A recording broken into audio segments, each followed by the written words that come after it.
భారతదేశ ఇతిహాసాల్లో దాగి ఉన్న రహస్య ప్రదేశాలలో ఇది కూడా ఒకటి. ఈ కలియుగం పుట్టి ఎన్నో సంవత్సరాలు అవుతున్నా, ఎన్నో కోట్ల మంది జనాభా పెరిగినా ఈ ప్రదేశానికి కొందరు మాత్రమే వెళ్ళారు. ఈ రహస్య ప్రదేశం పైన హిట్లర్ కూడా కన్నేశాడు. బట్ ఆ రహస్య ప్రదేశాన్ని కనిపెట్టలేక తోక ముడుచుకున్నాడు. ఇంతకీ ఆ రహస్య నగరం ఏది? అది ఎక్కడుంది?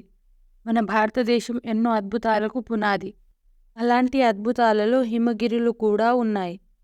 ఆ హిమగిరులను మనం దైవంగా భావిస్తాం కూడా. భారతీయులు ఎంతో పవిత్రంగా భావించే గంగనది కూడా పుట్టింది ఇక్కడే.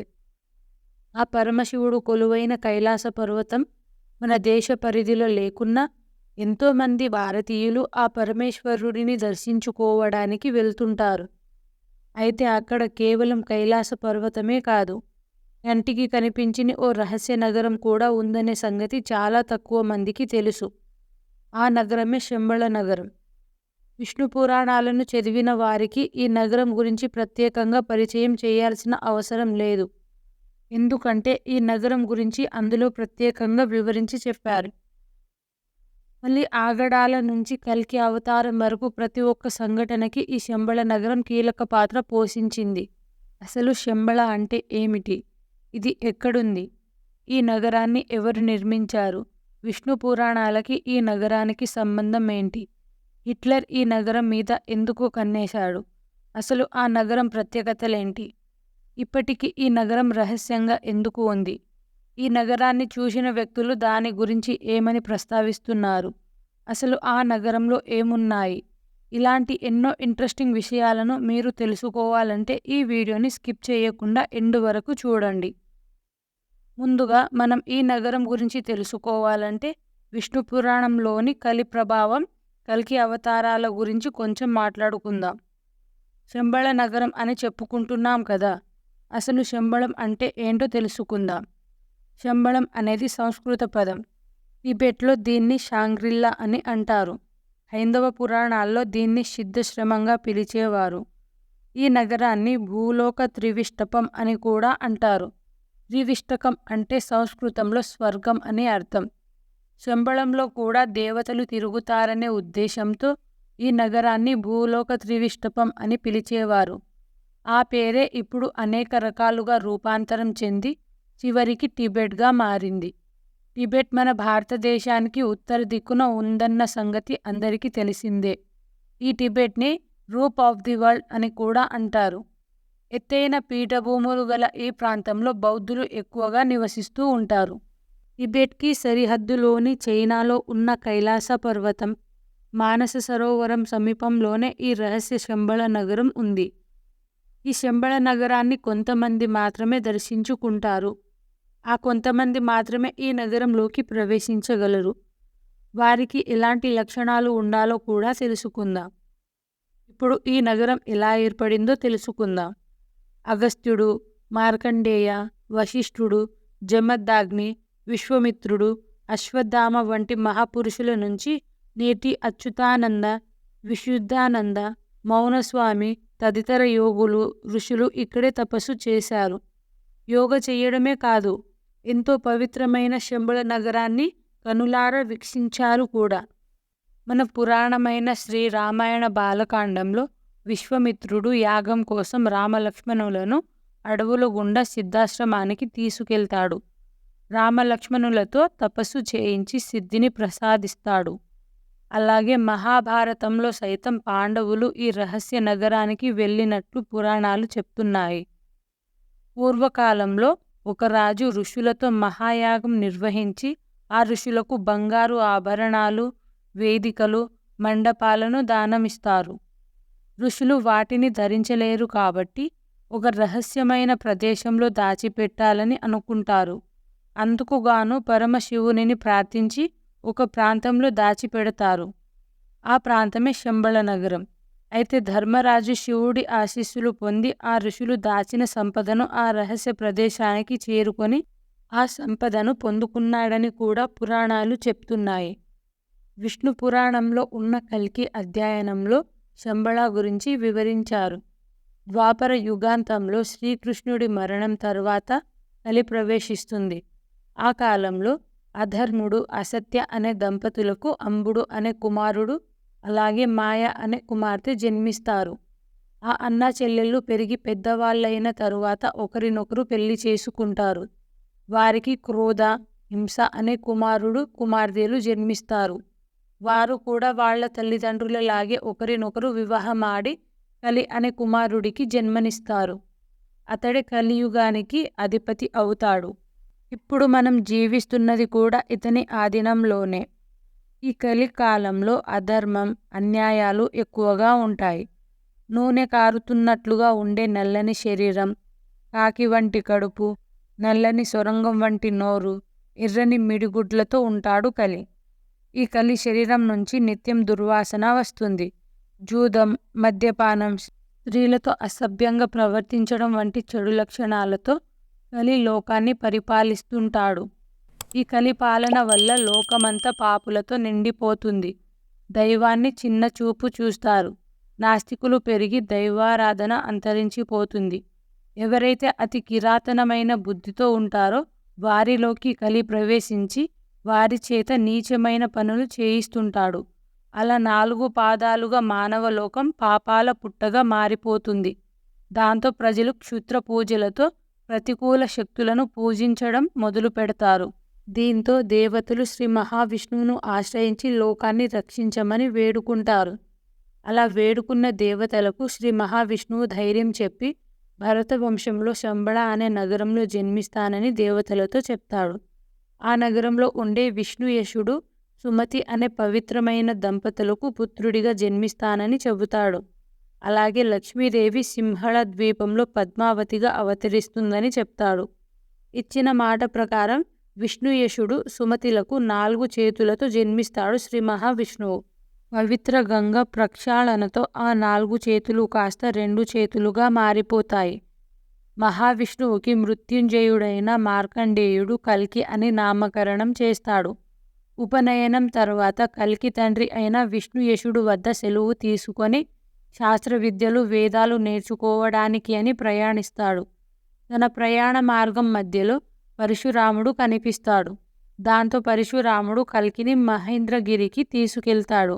అక్కడ కల్కి 64 విద్యలను కేవలం 4 నెలల్లోనే నేర్చుకుంటాడు. అక్కడి నుండి బిల్వోదక క్షేత్రానికి చేరుకుంటాడు కల్కి. అక్కడ పరమశివుడిని ప్రార్థించి సాక్షాత్కారం పొందుతాడు. శివుడి చేత సాక్షాత్కారం పొందిన కల్కిని శివుడు ఒడిలో కూర్చోబెట్టుకొని కల్కి యొక్క జన్మ రహస్యాన్ని చెబుతాడు.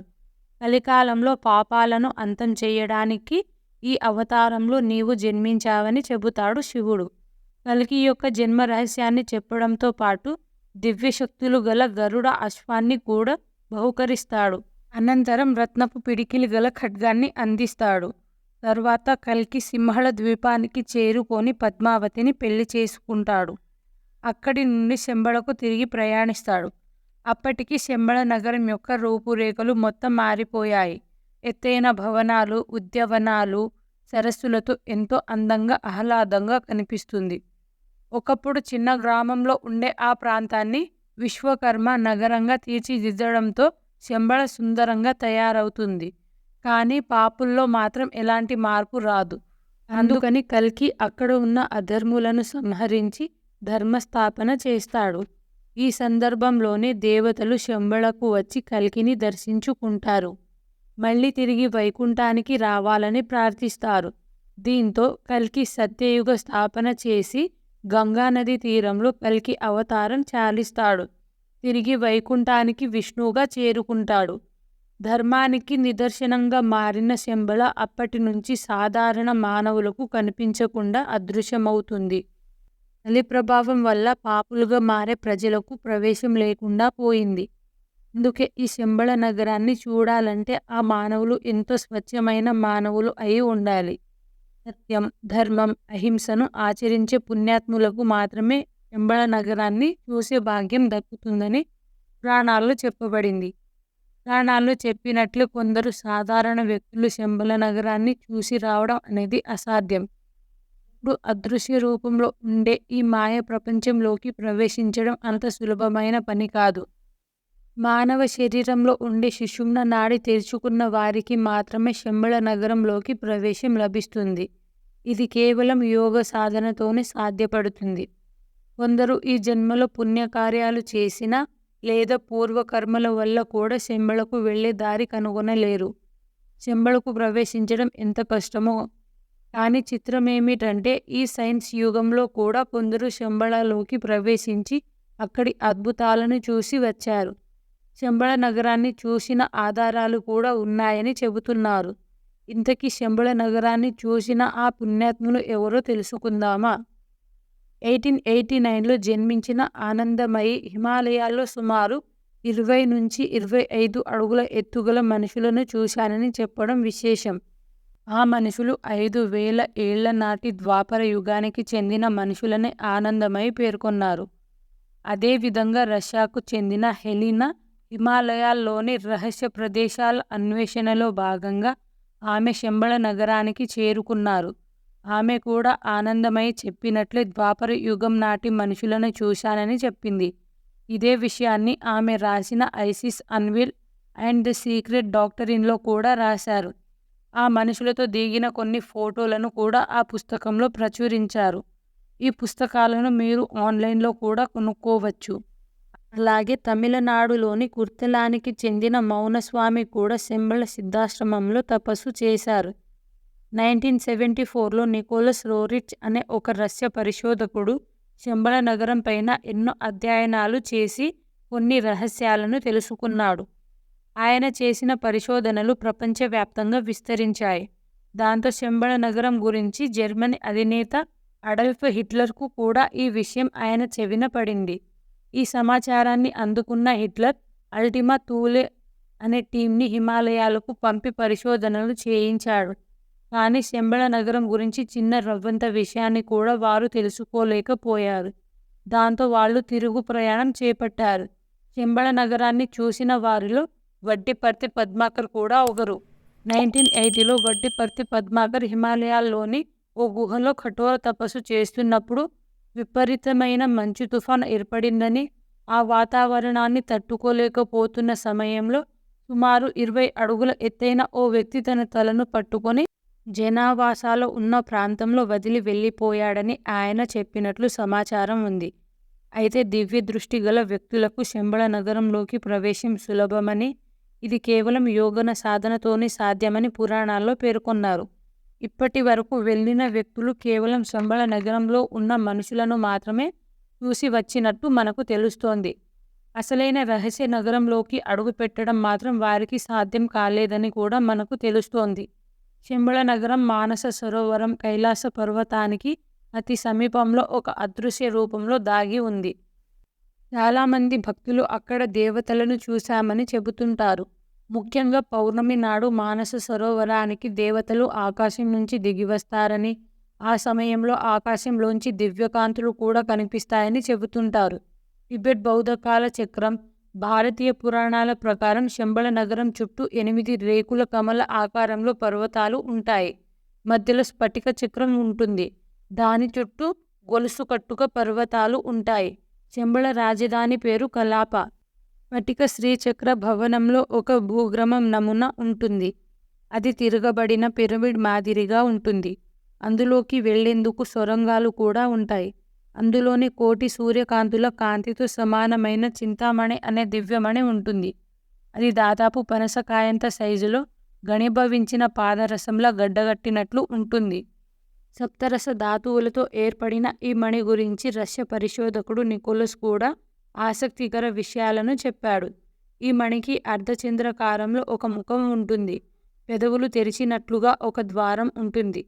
సిద్ధ ఋషులు దానికి నిత్యం శివ విష్ణు మంత్రాలతో అర్చన చేస్తారు. ఆ మణి కోరిన వరాలు ఇస్తుందని కూడా వివరించారు. భవిష్యత్తులో దాన్ని కల్కి భగవానుడు ధరిస్తాడని పురాణాల్లో ఉంది. మీకు ఇంకో ఆసక్తికర విషయం చెప్పనా?